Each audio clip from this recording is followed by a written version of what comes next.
And when I realized that their plan was to only ship that and to not ship the sort of Halo 1 multiplayer that everyone knew and loved and had taken off in the LAN party setting, I just thought that was a huge mistake. And I made a lot of noise about it.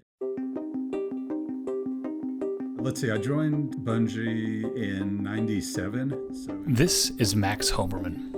I'm the CEO, founder of Certain Affinity, and prior to that, I was working at Bungie. I was the multiplayer online and user interface design lead for Halo 2. That's right, a video game called Halo 2. One of the most eagerly awaited video games finally goes on sale. Video gamers across the country are anxiously awaiting the midnight release of a game called Halo 2. 5 minutes and counting for Halo 2 to go on sale. A game that would change not only my life and career, but also, and much more importantly, the future of multiplayer gaming, introducing features like matchmaking playlists, parties, an in-game friends list, and more that would change the way that we play games together. Hello and welcome to the very first episode of Halo 2 Artifacts. I'm Andy Bravo Dudinsky. I'm an esports commentator, and prior to that, I was lucky enough to spend several years working on the Halo franchise myself. In this series, I've teamed up with my good friend Max from the original Bungie team to review hundreds of his original design documents from Halo 2.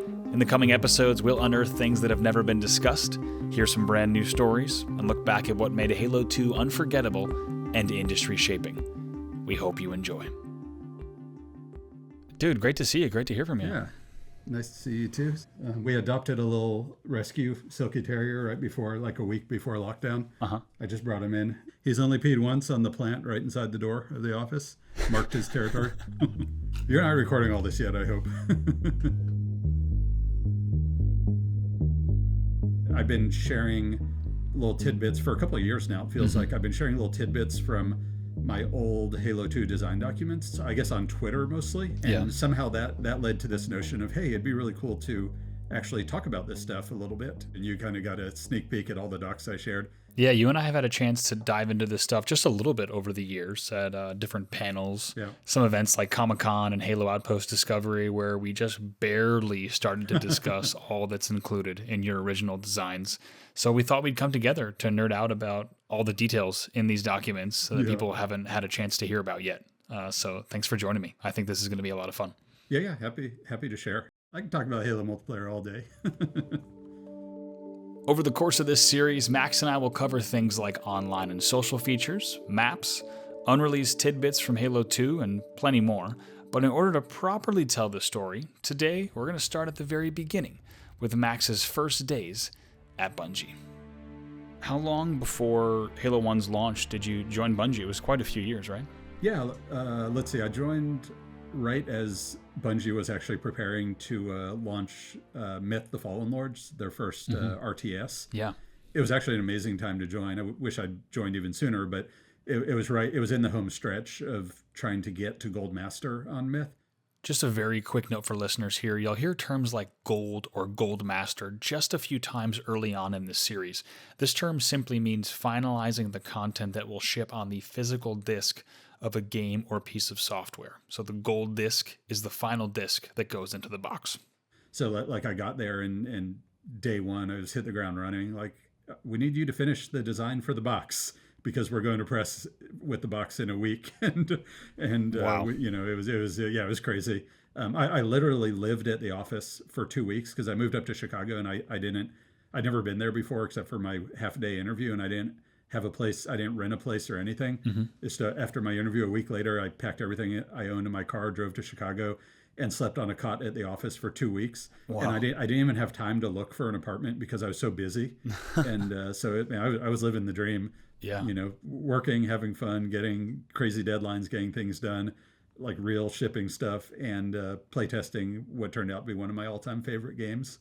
Yeah, talk about getting right into game development head first. That's probably one of the most head first stories that is kind of head heard. first. I think, small company. Like I think when I was hired at Bungie, at least in Chicago, I think I was employee number 12 or 13 or something at the time.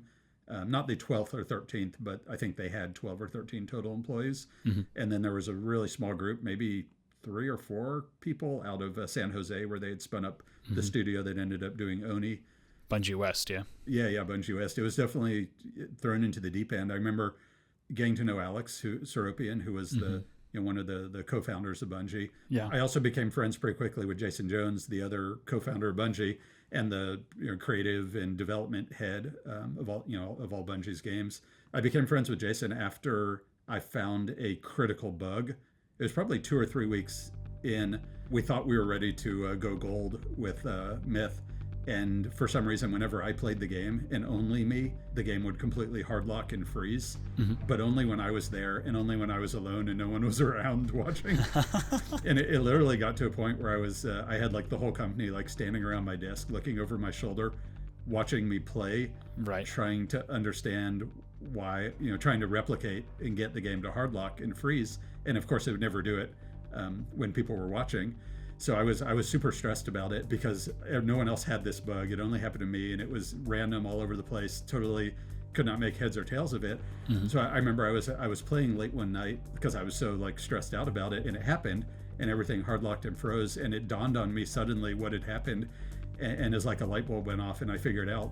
Up until that point, I was actually I was a Mac user, and I'd only ever used a single button mouse on a Mac. And we were actually playtesting the Windows version of the game, trying to get it to gold. So I was playing on the sales guy's, Dave's machine. He had a Windows machine, and this was before scroll wheels on mice even. So it was but it was a 2-button mouse. And whenever things would get really frenetic and really stressful in the middle of a heated battle or something, I would revert to my old habits, and I would actually press the mouse button right in the middle, like you did on the single button mouse. And all it took was clicking both mouse buttons at the same time, and the whole game would hard lock and freeze and crash. It just couldn't take the double input. It could, yeah. So it was a critical bug, right? A horrible bug. Yeah. But whenever people were watching me over my shoulder, I was like so careful. I never made that mistake. And only later, when I was tired and it was frenetic and stressed, Right. and then I would go back to my old Mac single mouse button habits. But I guess it was a good thing having discovered that bug. So then later that day, I remember Jason Jones invited me to go out to lunch with him and Ryan Martell, the other sort of lead programmer, go out to lunch with them and talk about Dungeons and Dragons. So There you go. it was an amazing introduction to the game industry. I was going to say, that's a triumphant QA story. It really was, yeah. That is a great tale. Yeah. So the question now, Max, is how do we get to Halo 1 and your first work on the Halo franchise? So I dabbled a little bit because I was doing graphic design and we were a really small company. I also dabbled a little bit with UI design. I pretty much took over running the online system for Myth because we launched an online game and then everyone basically moved on to the next game. So we had this awesome online game, which actually was really, really fun. It was my all-time favorite multiplayer game.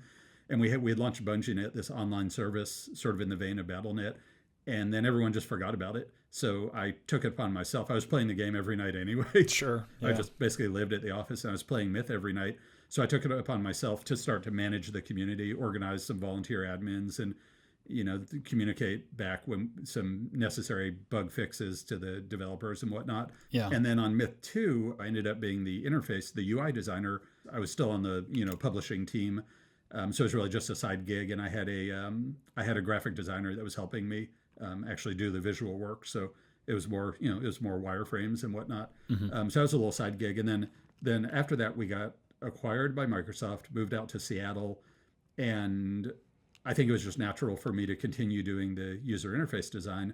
So I did the UI design for Halo 1, and again I hired a dedicated UI artist designer, and also I ended up founding Bungie's community team when we went out to Microsoft and running Linux boxes inside of Microsoft, in 2000, which was a continuous battle. Yeah, I bet.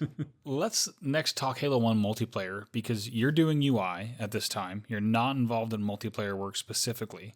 And not only that, but multiplayer barely gets out the door for Halo 1. Yeah. So tell me what you remember both about early Halo multiplayer prototypes and then also the final multiplayer that ended up shipping with Halo 1, because those are, of course, two very different things.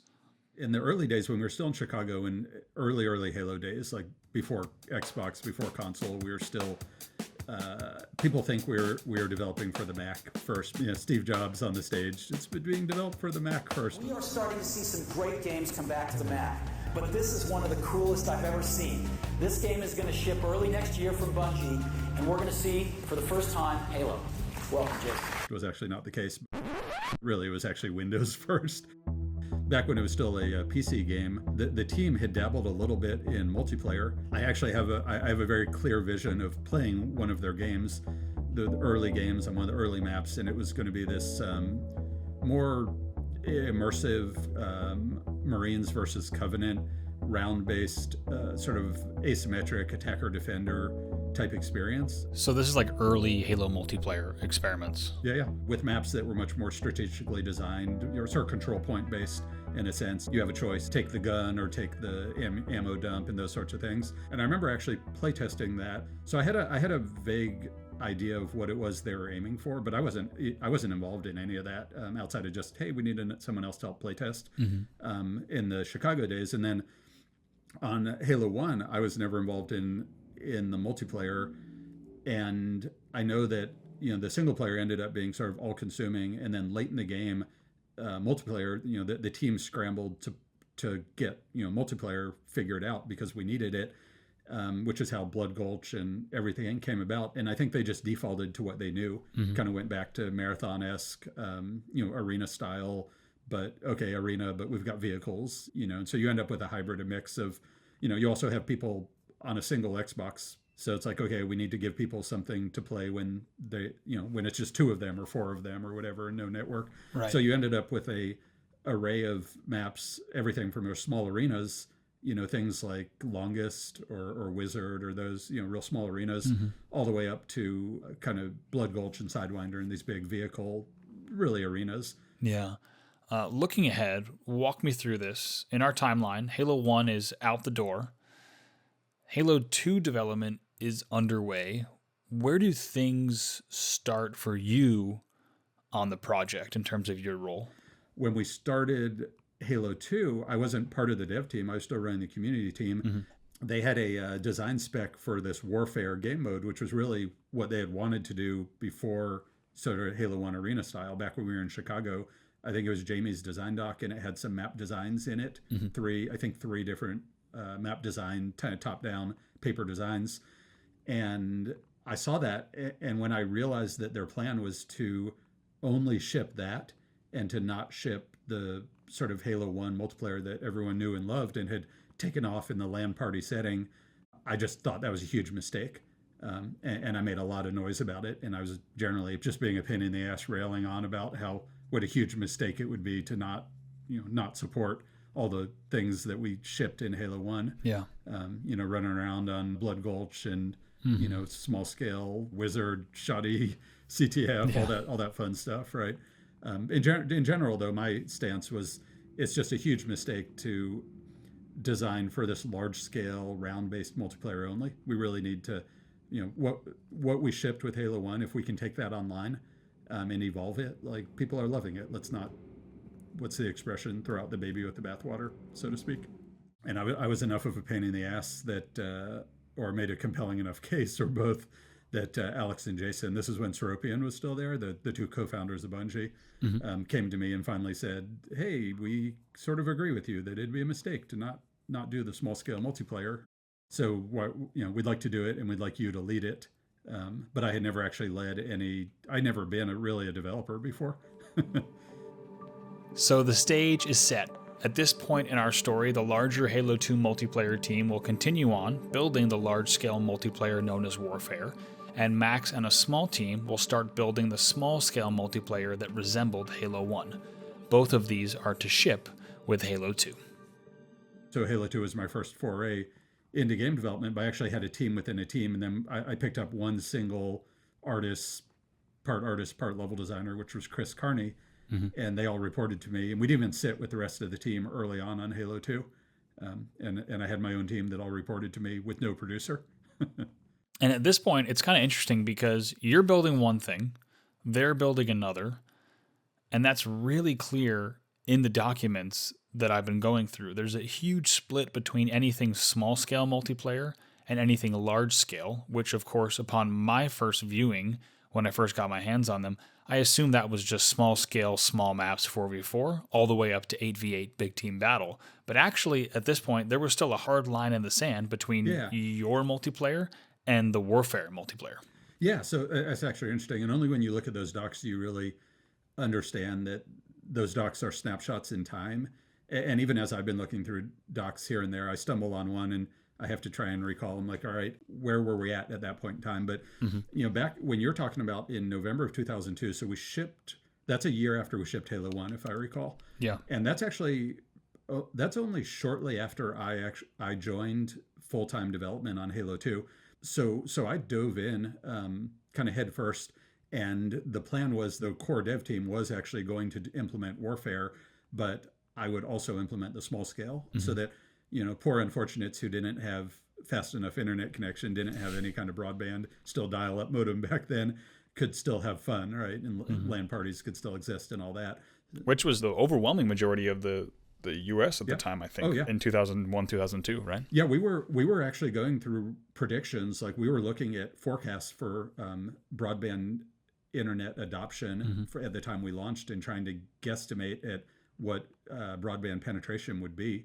I was really adamant that we give something to everyone, so to speak, whether they had broadband or not.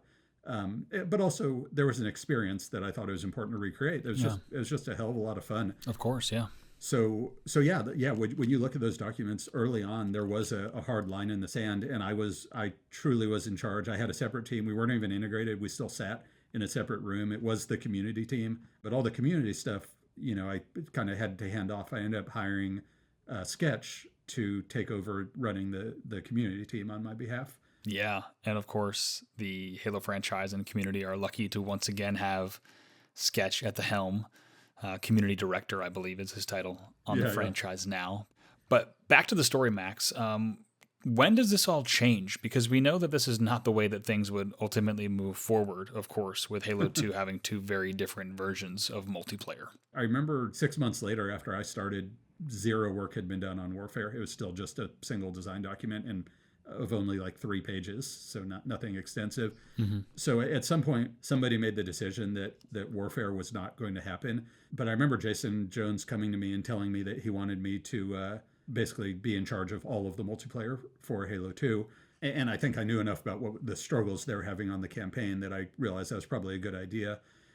And at that point, someone decided it was also made sense to focus and integrate my team with the rest of the team. So we all moved over into sit with the rest of the team right in the middle of everything. So now here we are in March of 2003, and as you just heard, Warfare is no longer being developed, and Max is off to design all of the multiplayer for the highly anticipated Halo 2. Next up, we'll talk about Max's approach and design philosophies of his small-scale multiplayer, which were now, of course, being applied to all of the multiplayer that was going to ship with Halo 2. So Max, we're going to move into a few of the early documents, and one of my favorite things from them is the first item listed under Halo 2's multiplayer pillars. This is from your small-scale document plans, and it's very simple, but I think that simplicity is very important, and rather than some big statement, pillar number 1 is simply Halo 2's multiplayer will be a refinement of Halo 1's multiplayer. Yeah, I had to put a stake in the ground that said, if it ain't broke, don't fix it. And there was plenty that worked in Halo 1 that I thought, well, let's build on that. Yeah. There's no need to reinvent the wheel, right? And so a lot of those stakes in the ground were that. And then they were also acknowledging there's room for improvement. We can fix some of this stuff too and improve it, make it better. Those things that I was doing when I was just doing the small scale game were sort of obvious, right? It was clear stuff, right? I kind of grew up playing in the marathon games, Bungie's original shooters. I grew up playing marathon multiplayer arena style and really enjoyed it. And a lot of what Halo 1 did just fell back on those sort of marathon instincts. Something worth mentioning here, Max, I think is part of the success of Halo 2, your success, is that they were obvious to you because, not all designers take the if it ain't broke, don't fix it approach. There wasn't anything that I was trying to do when I was doing the small scale multiplayer that was revolutionary on the multiplayer design side. Right? Like nothing I was trying to do was revolutionary. It was pure refinement and thinking about taking this online and just making it work. Yeah. So where does that exact work begin when it comes to taking multiplayer online for the first time, properly on Xbox Live, of course? What did the beginning of that look like? I was actually thinking during Halo 1, I was actually thinking originally that we were going to launch Halo 1 online, sort of naively thinking that live would be ready and we were going to launch. And so early days, I had on Halo 1, I started sort of ruminating on what the online feature set might be for a Halo game, but really didn't get very far, and I got distracted with other things. When I ended up taking over all of the multiplayer, I remember sitting back and needing to think, okay, if I'm doing all the multiplayer, if this is the entirety of the multiplayer experience, and we're no longer doing the innovation, so to speak, of Warfare, what can we do that's innovative? And there was even pressure for internally on the development team to be more innovative, and it was challenging. You know, I had exceptionally limited resources, development wise, and time was short. And while I was doing that small scale multiplayer design, I was also doing the online system design for Halo. And right from day one, I had a lot of ambition, and there was a lot there that was ambitious and revolutionary. For instance, parties, you know, and matchmaking and other things. We had a good foundation and things that were working. We had already built our first 2 maps out the gate were Lockout and Midship, right? It's amazing. And I think after that was Ascension. And those 3 maps changed very little from, you know, we shipped pretty close to what we built. We were playing every day because that was also one of our mandates, to be playtesting daily. And it was working and it was fun. So it was like, how do you innovate in this world where we already have this foundation that's really solid and not particularly innovative, and you're strapped for resources, and we're doing all this innovative stuff elsewhere. So how do you innovate with gameplay? That was an interesting conundrum. So we'll spend a lot of time talking about the online and social feature set that Max spoke about earlier, things like parties and matchmaking, much more in this series, starting with the next episode. But before we get there were, of course, ways that Halo 2 multiplayer would ultimately update and innovate on gameplay as well. We'll talk about a few of those next.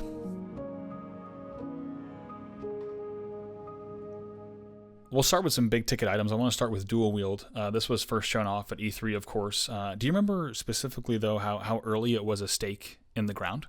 I remember dual wielding being one of the big innovative sort of pillars really early on, like right from the get-go. I theorized that it came from Jamie Griesemer. I don't know what hand Jason Jones had in it, but I'm pretty sure it was Jamie's idea. I think when we started design on Halo 2, right out the gate, they must have put some pillars down that included dual wielding amongst a couple others. So I remember knowing that dual wielding was planned and knowing that it was coming long before it ever actually got implemented. Do you remember, it's quite a change from Halo 1, and I think if we think about big sandbox changes from Halo game to Halo game, it's obviously one of the biggest. Was there any opposition to dual wield within the studio and the team, or was it just kind of universally adopted across the team? I think that conceptually everyone thought it was really cool, right? Because we put our pillars down and we're going to do these cool, innovative things, and then everyone rallied behind it. And then naturally, once you're in development, especially once you're playtesting, anything that's unbalanced, everyone hates. Yeah. And we actually used multiplayer because the single player was in such a sorry state for so long and not really playable. We ended up using multiplayer. We got it playable really quickly, and we used that as the test bed, the sandbox for testing all the multiplayer or testing all the weapons in the game, really. And you know, Jamie would give me new weapons. I would integrate it into a multiplayer map, and we'd integrate it into that day's multiplayer playtest. And Jamie would be using it to get feedback on the actual weapon design, and obviously dual wielding included. There were people who loved it, hated it, and everything in between, just like any other weapon in the game. Sure. In that same E3 demo, we also got our first look at playable elites. But I think one of the things that's most interesting is several of the original documents, specifically one that was titled Multiplayer Game Engine from November of 2002, references the original plans for many more multiplayer character models, or they were called allowable skin classes. They included Human, Covenant, Elite, the Dervish, which of course many know was the original name for the Arbiter, yep. ODST, and Marine. Did these ever get into the build along with the Elite? No, those were all purely conceptual. I think what I was doing was I was trying to figure out what we needed to support warfare, right? This big new mode. It was very asymmetric by design with different factions and different sides, and it may have even had NPCs. I don't actually remember. All of that was just me trying to figure out what we needed to do above and beyond the core gameplay to support Warfare. And then when Warfare went away, all of that just fell by the wayside. And just like Warfare 0, none of it was ever implemented. And even, the one tiny remnant that we actually shipped with was playing as an elite in multiplayer. But I don't think that even came from that plan or from that document. Ah, okay. Really, all of that skin plans were abandoned early, I would say. Probably not that long after that November 2002 document, honestly, because I think it was in February or March when I took over all multiplayer of 2003. Another big change to multiplayer, of course, is health versus no health. And we've seen it running in some alpha build videos from Game Cheat and Lord Zed on YouTube where health packs were actually placed on map on lockout. But so many of the original documents still show health and health pack listed as early as 2002 and a little bit into 2003. Seeing it listed in so many places is so interesting. Do you remember when and why the change was made to move to a no health and a shields only system? We actually never did. There actually, even in Halo 2, there is a health and shield system. Sure, and Halo 3 as well. Yep. Yeah. And what happened is...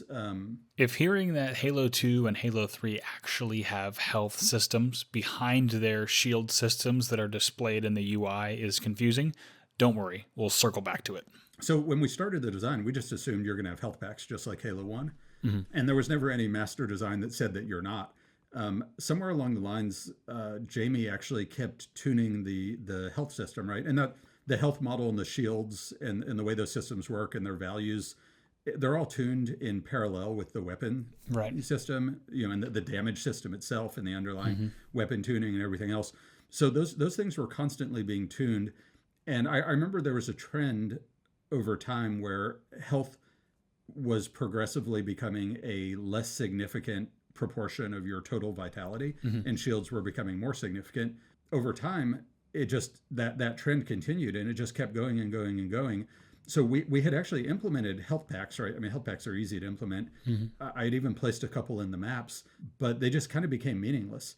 Once your shields were down, one hit pretty much and you were dead, 1 or 2 hits and you were dead. Sure. And health really just didn't matter anymore. What I do remember is at one point, we made the decision on the UI design team that's like, health is so insignificant, let's just remove it from the HUD altogether, right? And see what happens. It's not worth showing, right? Because it's so insignificant. It's just confusing.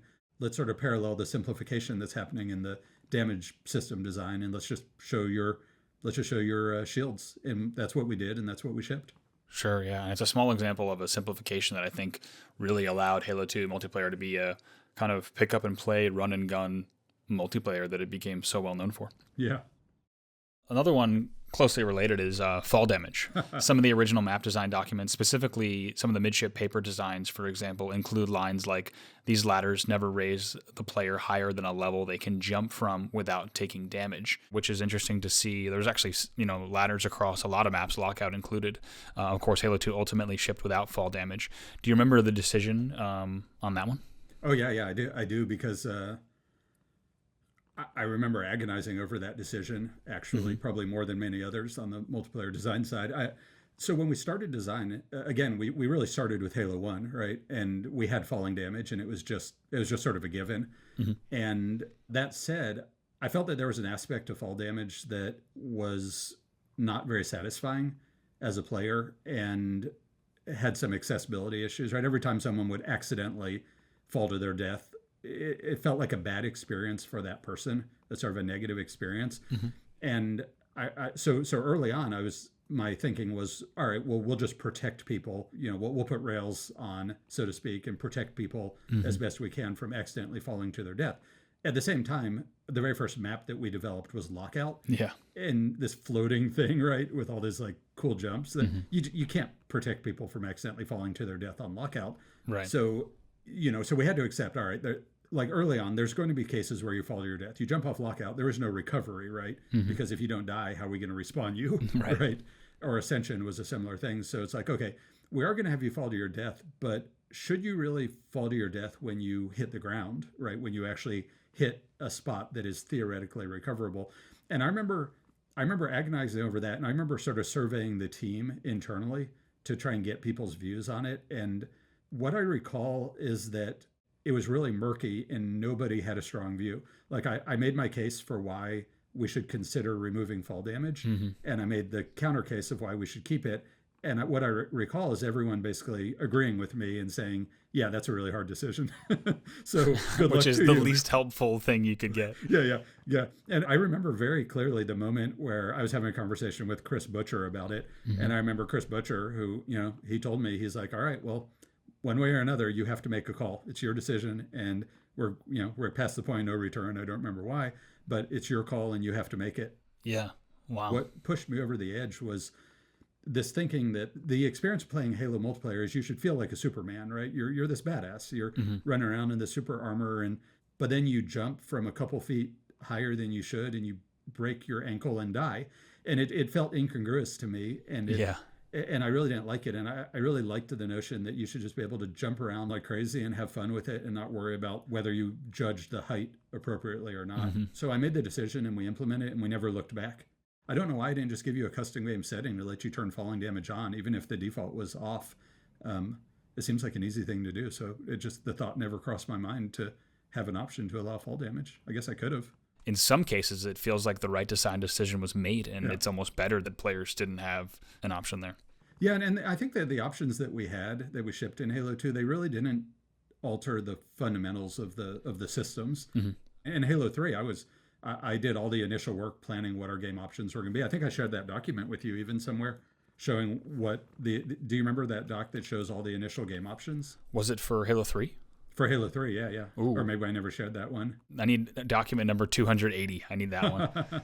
Yeah. No, I have the original planning doc that I did when I planned out all the custom settings for Halo 3, and you can see exactly what I was thinking. But yeah, I mean, I turned it up to 11 with Halo 3 intentionally. I love it. So. We're already in pre-production for the follow-up series to this show. Yeah, there you go.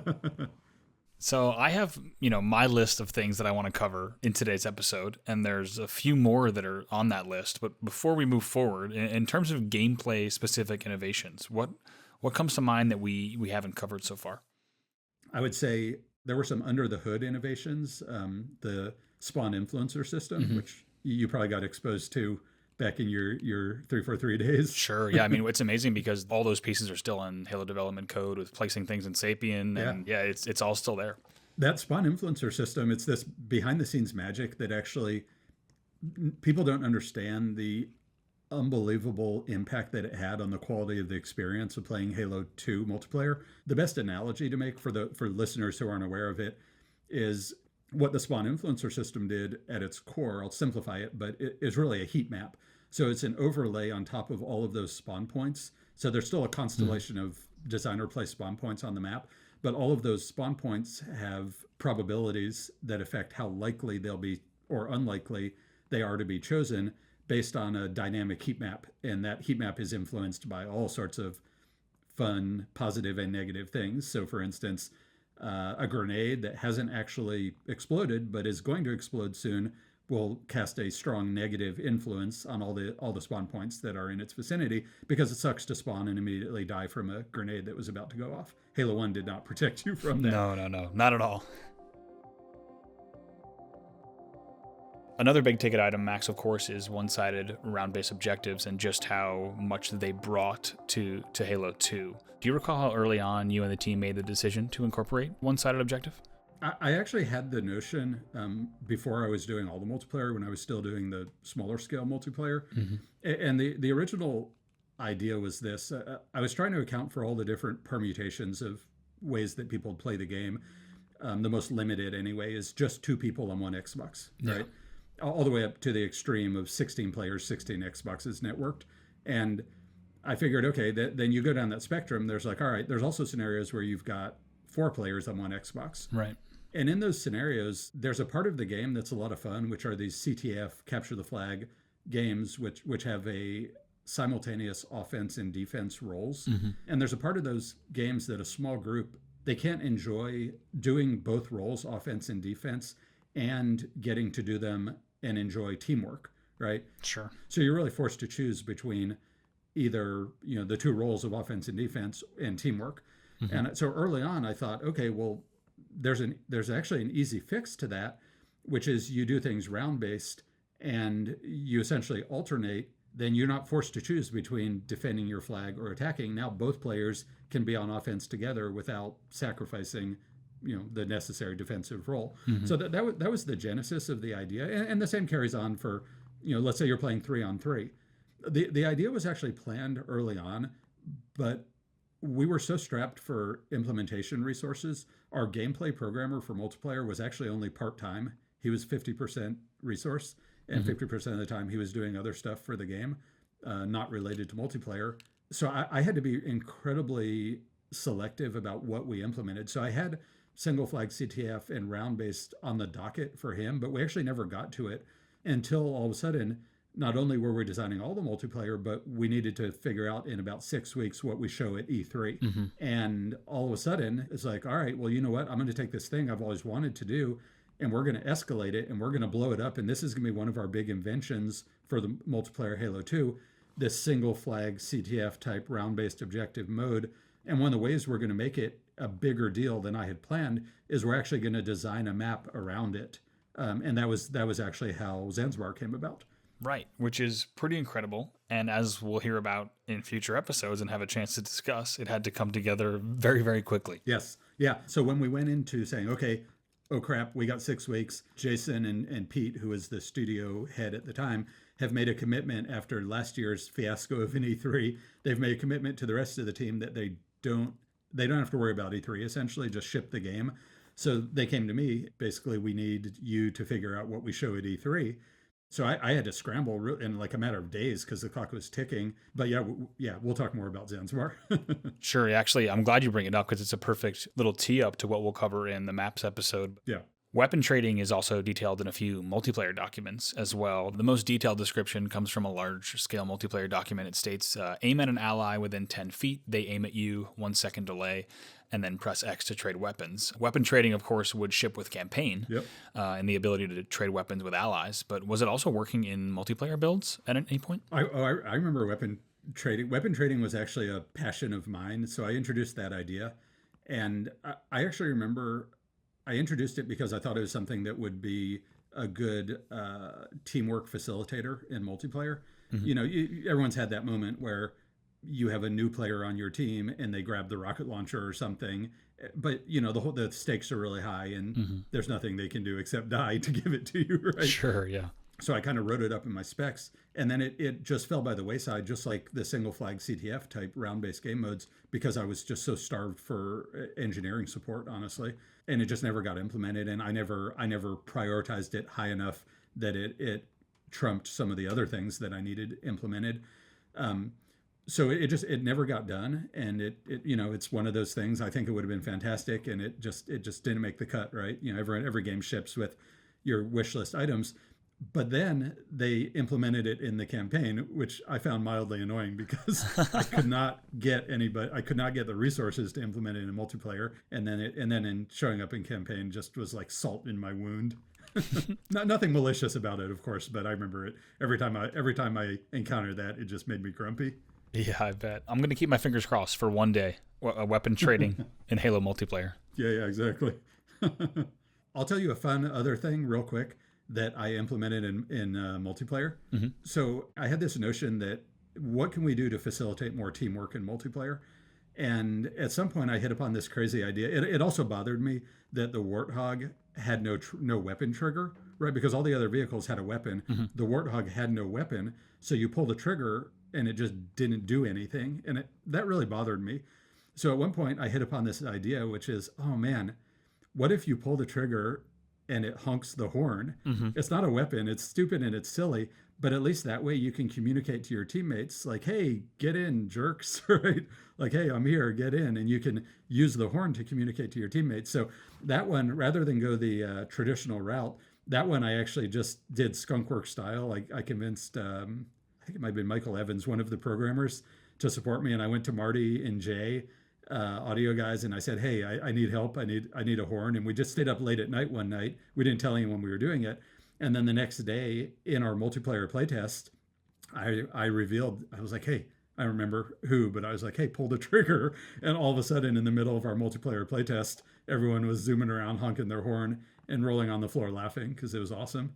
I went about it a different way. Maybe I should have gone about with weapon trading, skunkworks style. I would have had more success. It's funny you say that because the more and more you read about the stories of development on especially the original trilogy for Halo, so many features end with, so we stayed late a few nights and we got it done. Yeah, exactly. So I think I had a lot to learn. I should have done more of that, but I was pretty new to development at the time. The key to making that work is you have to have people that are passionate about it to stay late with you. And for some reason, the horn, I got enough people that were passionate. I remember when the audio guys implemented it, they literally told me that the horn was a hybrid of a Honda Civic and an 18-wheeler. That's perfect. That's perfect. Coming up, Max and I discuss a few things that didn't quite make it into the final version of Halo 2. Hey everyone, just a quick note to say that if you're enjoying the show so far, please consider rating or leaving a review for the show on your podcast platform of choice. This is my first show, so it'll really help Halo fans find Halo 2 artifacts. Thanks, and now back to the show. Now, we're going to have an entire episode dedicated to Halo 2's cutting room floor and all of the cut features later on in this series, but as a bit of a teaser, there are a few multiplayer mode-related items that make sense to talk about in this episode before we wrap up. There's a few modes that are referenced in these design documents that ultimately did not ship with the game or shipped differently. The first of that only appears in 2 of the documents, the first mention being in December of 2003, was the game mode Assassin, which was bringing back Kill and Order from Halo 1. I remember Kill and Order. Yeah, I remember the game. Yeah, and it was actually quite fully spec'd out for a game that didn't ship. Just a quick note for listeners who might not be familiar with the game mode Kill in Order from Halo 1. It's essentially Slayer, but you kill your opponents in order. You only score points when your team kills a specific rotating target on the opposing team, and that player is highlighted by a persistent waypoint over the player's head. Halo 2's unshipped mode Assassin that we're talking about here was going to bring a bunch more customization options to the mode. Do you remember anything about Assassin, or if it ever made it into a build? I must have spec'd it out and then abandoned it pretty quickly. It definitely was never implemented. At some level, it might have been a casualty of me having to be so unbelievably selective in what I implemented. I genuinely had so little resources available to me. I've heard people say that the multiplayer must have been where Bungie put all their eggs, their energy, their effort, but simply was not the case from a manpower standpoint. Mm-hmm. We were maybe 10% of the manpower on all of Halo 2. Right. So anyway, I just had to be incredibly selective. So I had some early plans that, then ultimately kind of met the cutting board as I was forced to prioritize. And I imagine that Assassin was just one of those early cuts. For some reason, I abandoned that pretty quickly. Another fun one is that in a multiplayer game rules document from late 2002, we find that Juggernaut was originally very different from the final ship version, because we've seen leaked footage of the Juggernaut from campaign, the Flood Juggernaut. Sure. And the original multiplayer spec also states that the Juggernaut assumes the form of an actual Juggernaut from the game. Sturdier, faster, do more damage, and can jump twice as high. Yeah. Instead of weapons, they rely on 2 tentacles linked to the left and right triggers, which are short-range melee attacks, and pressing the trigger of the tentacle that picked up the item then hurls that item at a terrific speed in the direction they're facing. That was my plan. I just never could get enough manpower to implement it. Mm-hmm. So we had to implement, we had to work with what we had, play with the hand we were dealt. I'm trying to think whether we actually implemented a game mode and didn't ship it. I'd have to go look, but I can't think of one off the top of my head. Oh, I got you. That's okay. Is there one in my document? It's a perfect tee-up. Okay. We've actually seen the game working in leaked Halo 2 beta builds. Oh, okay. And it's pretty neat to see the actual spec for Headhunter written out in its entirety. It was fully spec'd out, and it would not ship until Halo Reach. Oh, my God. Do you remember how far the game type made it? I mean, in the beta builds that you can find within the Halo modding community, folks like Game Cheat and Lord Zed, you do drop heads, you do collect heads. There's placeholder UI that says percentage heads picked up. Yeah. But it's so interesting because this game type fully spec'd and started to be built for Halo 2, also included in the Halo 3 alpha, and it had a serious road to finally shipping. So I'd love to hear your memories of it in Halo 2. So I must have spec'd out Headhunter. I do have vague recollection of that. I remember the plans for the game. Mm-hmm. Again, I had to make hard choices. Yeah. I was under constant pressure, and it sounds kind of silly, but I was so hamstrung on the UI side, just the UI to implement like game mode settings and things like that or even just game mode selection, the UI to implement a new game mode turned out to be massive bottleneck, more than you would think. So something like Headhunter probably got implemented and some of the basic functionality was working, but then the actual user interface integration turned out to be the death knell for so many things, including that. But I'm pretty sure that we simply did not have the bandwidth to integrate Headhunter into the user interface for the game.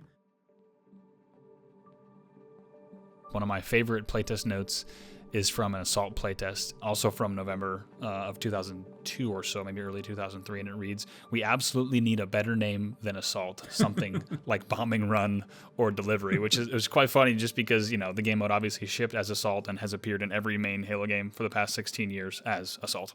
Yeah, I remember writing that comment, and it was a terrible name, and I can't believe it stuck. But yeah, you know, what's interesting about the naming is pretty much everything in Halo 2 multiplayer I ended up naming. Like all the game modes, all the maps, all the even like all the announcer, all the script for the announcer, all that stuff. I end up writing all of that. I'm really glad you brought up multiplayer announcer because there are some voice lines that either were recorded and then left in files or were never recorded that we'll get to later in the series. So that'll be good. Oh yeah, I remember I had to spec out all the multiplayer announcer stuff really quickly because for some reason somehow I don't know if there's miscommunication or what, but we were bringing in the multiplayer announcer. Jeff Steitzer. Yes, that's right. He's awesome, and I had very little time to like whip the script into shape, and I think I had all along I had been tracking what I wanted, but it didn't. It covered the necessary things, but it didn't cover all the fun extra things. So some of the crazy stuff in there is probably just my like 12 hours like put everything on paper that I can think of. Yeah, there are some fun ones in there for sure. Cool. You'll have to jog my memory.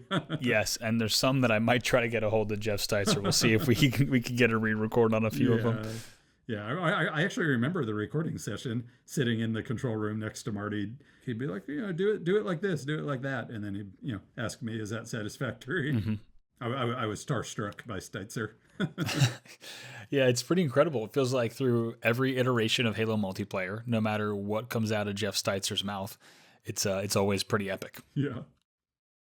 Tell me if you remember anything about this one. In one document, there's a mention of 3 different Assault objects that were originally planned, and they varied by map. There was the bomb, the monitor, and the Forerunner artifact. I could see players kind of loving, multiple objective options. Did any of these ever start to get built out? No, same thing. Man, a lot of these documents that you saw are really early documents when it was really just kind of brainstorming and throwing things out there. Sure. Before the rubber met the road, and I think those were just ideas to make Assault more fun and more contextual, and give it a tiny little bit of fictional wrapper and flavoring. But yeah, unfortunately, all that stuff, again, paper design only. Though I would have loved it. It would have been fun. Yeah, I think people would love things like multiple objective object types, just fun stuff like that to change it up from game to game. I always thought, back when we did the Halo 2 anniversary for MCC, and we worked with the publishing team at 343, and they had this notion of calling it the director's cut, because we were implementing a number of things that I wanted but didn't actually get into the game.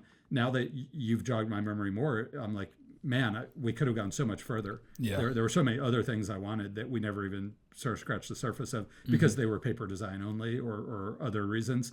So yeah, a true director's cut, so to speak, would have actually gone a lot further even than we did in MCC.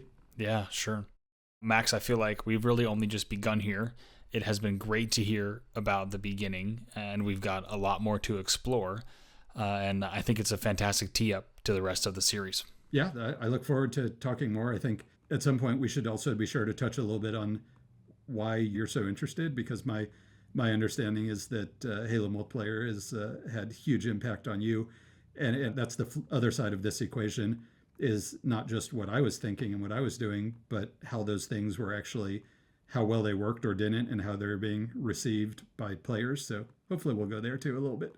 Sure, yeah. I think it's not an exaggeration to say that this game shaped not only my professional career, but also, many of my best relationships. So I think it'll be fun to kind of dive into exactly what this game means on a cultural level and also a personal level. Awesome. I look forward to it.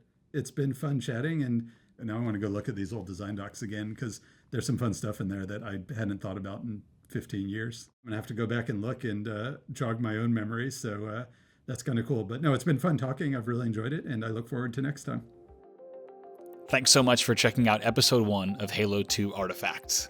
We hope you enjoyed, and Episode 2 is coming up very soon. It'll focus on all of the online innovation that Halo 2 would bring, things like parties, matchmaking playlists, and so much more.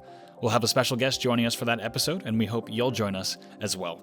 Be sure to subscribe wherever you listen to podcasts, and we'll see you right back here for Episode 2. Episode 1 of Halo 2 Artifacts was written, produced, and edited by me, Andy Bravo Didinsky. Special thanks go out to Max Hoberman and the entire Halo 2 team at Bungie, and I'd also like to thank Jay Goldberg, Dave Lohmiller, Tahir Hasanjekic, and Sydney Goodman. Music is used under license from Epidemic Sound. Halo is a copyright of the Microsoft Corporation, and Halo 2 Artifacts was created under Microsoft's game content usage rules. It is not endorsed by or affiliated with Microsoft. Thanks for listening.